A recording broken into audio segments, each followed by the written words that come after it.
Welcome to the new and improved ConfigureITDone Podcast. The ConfigureITDone Podcast is now a place where we interview senior thought leaders in the SAP space across Australia and New Zealand, and the aim is to tap into their knowledge so we can pass on their insights to the listening SAP community. Please subscribe to the podcast and like, share and comment across Castos, YouTube, Apple Podcasts or Spotify. This podcast is in partnership with the Black Dog Institute, who aim to create a mentally healthier world for everyone. If you wish to donate to the cause, please click the link below. Welcome back to the ConfigureITDone Podcast, and we are in season 6 and episode 1 today. We have a fantastic guest, SAP Australia's own Chris Peck. Now Chris, his job title is the Head of Cloud Success Services for SAP. And he talks about the future of cloud, how organizations adopt cloud, how they get the full use out of cloud, and then future use as well. He also goes into how SAP consultants need to change their mindset and how organizations need to change their mindset when adopting cloud, and the importance of change and change management as well. Welcome to season 6, episode 1 of the ConfigureITDone Podcast. We've got a fantastic guest today who, correct me if I'm wrong, Chris, your title is the Head of Cloud Success Services. Is that right? That's it. A bit of a mouthful, but we can work through some of that. Absolutely. Excellent. So I'm pretty sure, Chris, that a lot of the SAP community know of you. I know you've been in and around SAP themselves for just under 20 years now, which is a fantastic career. But let's start off, and I'd love to learn a bit about your career and your background. So if you could share that would be great. Sure. And when you say 20 years, it does sound a bit scary that way. But yeah, look, my SAP career started straight out of uni back in, and many people wonder where I'm from when you hear the accent, but originally from Canada. And came out of uni with a Bachelor of Commerce and had sort of concentrated in IT, and stumbled across a company who was implementing SAP at the time. So my journey started on the customer side, and they were quite keen to get me hands on the tools. So I learned the native language of SAP in the development world. That's how I got started. And it just went from strength to strength. Way back then, UX wasn't what it is today, but that's was my area of expertise. And very soon, there was heaps of opportunity all over the world, and Australia came knocking with a few opportunities through Deloitte and a few others, and I took the opportunity with Deloitte and ended up in Sydney. That's how I ended up down here for 6 years with Deloitte in Sydney, and then wanting to work for the mothership eventually. I got a great offer here at SAP in Brisbane. And that's when my SAP journey began within SAP for the 19 years or so that you've mentioned there. And that's gone from hands-on consulting to leading architecture teams to leading our services teams, and then doing 4 years on the license side with the public sector team for the last 4 years. And now I'm back where I feel comfortable leading Australia and New Zealand in our endeavors to provide the right outcomes for our customers. So it's been a whirlwind. Excellent. So tell us a bit more about your current role now, because I know we met last week and we were discussing themes, and one of the themes you were discussing around SAP consultants having to change their mindset now. So like I said, tell us a bit about your role now, and then we can lead into that. Sure. Well, look, 4 years ago, prior to the public sector work, I was in a similar type of role, but it was purely leading our professional services sales team. And back then, yes, we were focused on the implementation, and it was all about, working with our partners, and often coming up against our partners in some of the things that we were doing. And it was quite competitive, the implementation space. That world has changed today, right? And one of the reasons I took a bit of a break 4 years ago was I just needed SAP to find its way in what it wanted to do as a services organization. And it took a number of years. So today we're a very different organization, and the word cloud's a bit of a hint in what we're focused on. Everything has the word cloud in it these days in SAP, but ultimately cloud success services, yes, we are focused on the cloud and transforming our customers on the journey to the cloud. So it doesn't mean we're solely and only, but what it means is our focus is getting our customers deployed and into the cloud for all the numbers of reasons that we look at cloud and the opportunities it presents. But what does that mean for us as a services organization? Well, we don't want to do the heavy lifting of the implementation, and a lot of that has changed.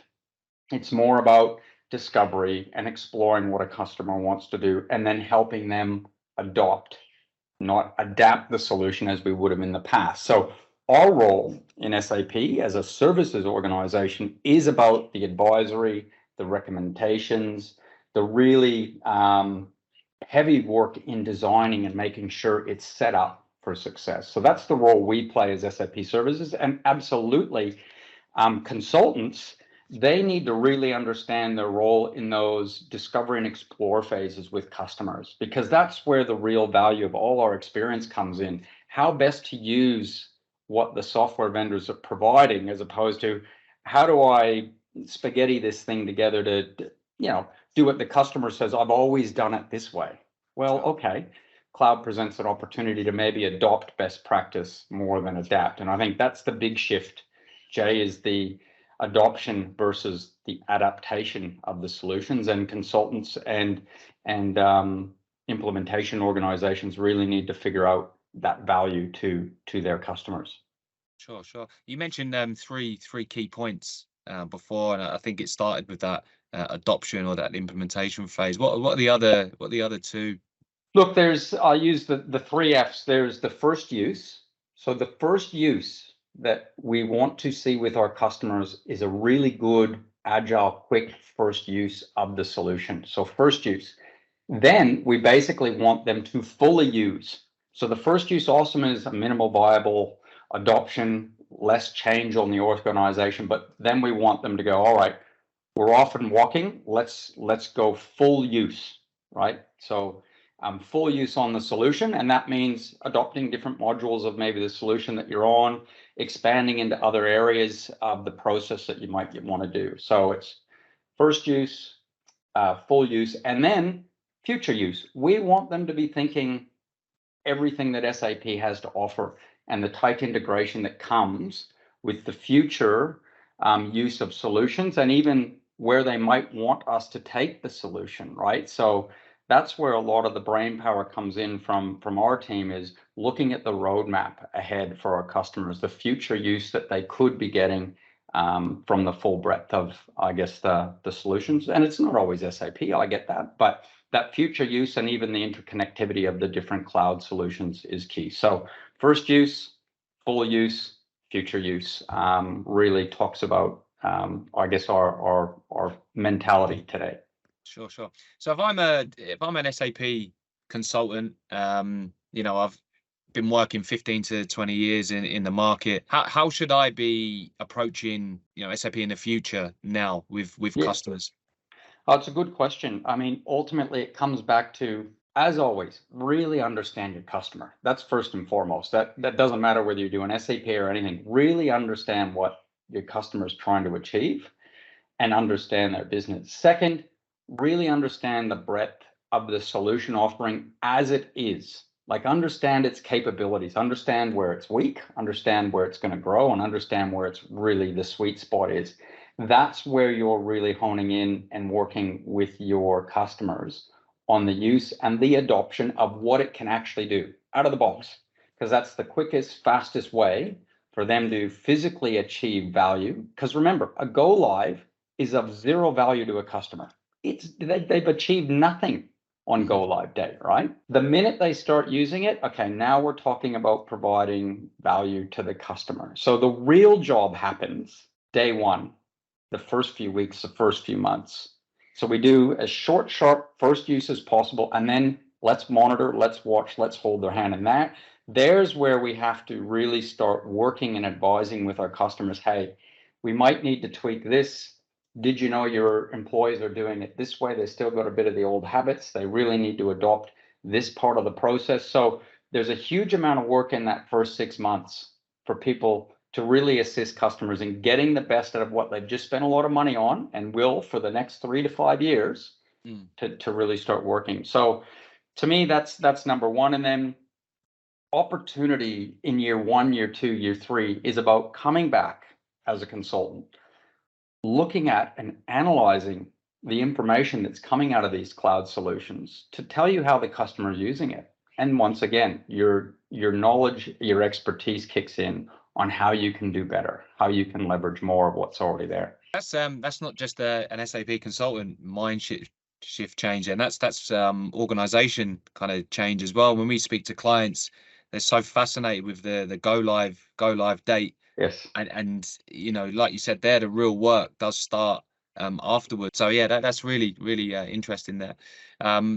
What tips would you have if you're a client and you're looking to implement SAP? And you mentioned there that the kind of real work starts on, you know, the first day. What tips do you have from that first day from a client to really help kind of change that organization mindset? Well, look, I think, Jay, a lot of the work, and you would probably see this as well, even leading up to that first day, is about preparing the organization for what will be a fairly significant change for them, right? Doesn't matter where you've come from. Most of the cloud solutions, they're not just SAP ones. It is a different way of working, right? It's a different mentality of working. So unfortunately for clients, their huge amount of work starts on the change side of the program, right? And again, from a consulting perspective, what a great place for us to help them navigate the pitfalls and the getting an organization ready. And just, you know, do you know what your life is going to look like after this? What's a day in the life of? There's so much of that really change management, change readiness that needs to go into getting somebody ready for day one. Then day one, it is all about not forget everything you used to do, but remember, this is a different world. Let's look at the way to navigate and use those solutions in their best possible light. And if you're hitting roadblocks, something's not set up right, yeah, or something hasn't been presented to you in a way that you really understand how to use that solution. So, you know, that is the virtue of cloud. That's what we need to get people ready for. Yes, we want them to feel like it's just like their mobile. The first time they see an app, they know how to use it. We're getting there with many of our cloud solutions. That's what we want from them from the moment we go live. So a lot of that work happens before. They need to be in that mental mindset to go, okay, this is different and I'm ready for it. I'm going to pivot the conversation in another direction now, Chris. And there's a little bit of nervousness out there in the market. We've heard mixed things. You know, you speak to a number of different SAP customers, like, yeah, we're plowing ahead, everything's good. You speak to others, and there's programs being paused and not a lot of investment going in. But in your mind, what does the next couple of years look like in the SAP space? Well, certainly for us, it's about, if you haven't already started to think about planning that journey, you may not be ready, right? And for goodness sakes, those are the ones that we see are having problems. They weren't probably quite ready, either as an organization or around the timing, as far as their roadmap of technical things that they're doing. So I guess that's the first thing. Get the timing right and start to plan, right? You really got to plan. You got to plan that roadmap and when your business and the different parts of the business are ready, because we're talking, the breadth of SAP here and ERP, those are big end-to-end processes. So make sure the organization's ready. Find out how you can chunk it down. You want to be small. You want to be agile. You want to create momentum. No one freaks out more than a CIO who sits there or a business leader sits there and goes, wow, this is a 12 to 18 months before my people can actually touch and see. And what? Okay, again, think of the agile ways that we go about doing project implementations, as do our partners, right? People hands-on, prototypes, get them in the system, get them using. So the approach is very different as well. So plan it out, chunk it down, really short, sharp, fast achievements as best you can. First time to value is so important. That phrase, think about it. First time to value. When does a customer actually get value from this? If you're talking months and months and months and months, you're too long in this world, right? And I think we're struggling with it still. Don't get me wrong, right? We have to We have to work on that. But yeah, once you've chunked it up, then you want the momentum going, right? And for goodness sakes, don't leave anyone behind. The training and adoption pieces that you need to do far need to outweigh what you're trying to do in blueprinting. And like, we don't blueprint anymore, right? We explore, we discover, and we start to onboard and set up and go, right? So move that effort into the training and adoption so people are ready. So those are probably the three main areas for getting ready to go. And that's what we're hoping our customers are doing, right? They're in the midst of their own transformations. We need to help them plan that roadmap and get ready. And we do want them all moving in that direction as soon as we can. Excellent. Okay. So I'm thinking, what I'm hearing is, the training and change skill sets are going to be highly in demand. We always get asked the question as recruiters, what skill sets are in demand. So yeah, change, training. What other skill sets do you think will be highly in demand as we move forward? I think we can never underestimate the project managers in all this, right? When you think about planning, you coordinating your resource, we think about the aspects of change management that a project manager always has. I think the project managers are in a really great position to assist and move these programs. And it's just a slight change in their thinking and how they need to be doing things. It won't be the one big program of work. It'll be multiple short pieces of project work that all need to come together, and the dependencies and the linkages and the integration all need to come together. So I think project management is a huge focus area that I think is incredibly important. The other will be just that change aspect into the business. So the project manager can talk about it, plan about it, identify it. Physically executing change in organizations is extremely difficult. Mm-hmm. We struggle ourselves as SAP. Every organization struggles. So you're right, that change in training. The last piece is what I will call, we call them our business transformation consultants or the value realizers. How are you going in after you've done this to actually assess whether you're getting the value or the organization is getting the value that you signed up to? We often do a business case, we park it, we go live, and don't worry about it. We're doing pretty good. No, there's a huge opportunity for people to come in, use the different tools and analysis and outputs to go, there's more you can do with this, or you're not getting the value you expected here. This is what we're going to need to do. If the value realization is not done right in the cloud world, you're dead. You won't renew. Customer will not renew. Not getting the value, I'm out. So there's a huge amount of work that the customers are wanting people to do, and consultants and others to come in and make sure, hey, I need to justify why I did this program so I can do the next one. And I need to show that because the employers are happier, the employers are getting more done, or, we're calculating those returns and it makes sense. Sure.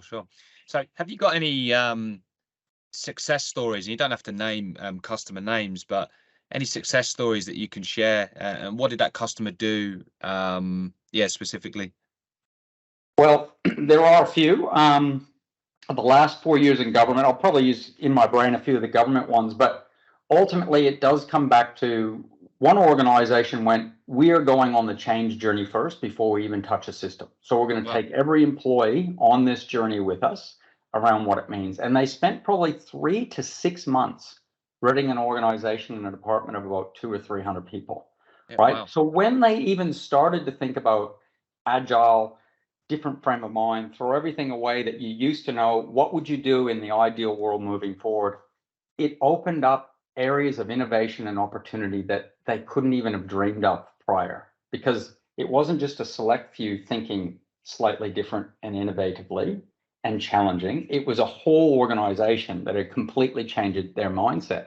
And the executives spent a lot of time. That was their job for 6 months. They were change champions and they went out and they did the work. The next thing they did is exactly as I mentioned before. They didn't try to eat the elephant.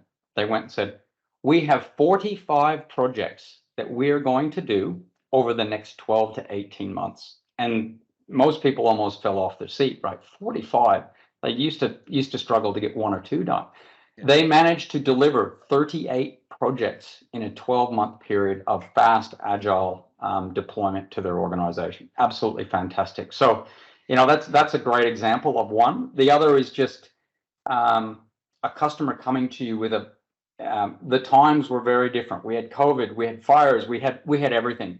we had to find solutions to things, right? And we did that with some of the emergency services organizations, definitely during the bushfires and COVID and others, where you just got the right service or the right people in the right place at the right time to really make a difference to a citizen, right? And many examples with Woolies as well and other organizations where it just hit them hard, right? They had to pivot instantaneously to be able to do what we needed as consumers and citizens. So yeah, some great examples out there amongst some of the biggest organizations and the biggest departments in our country.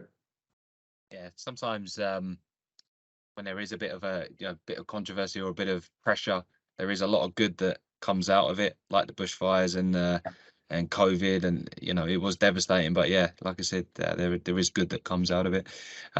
Chris, that was absolutely fantastic.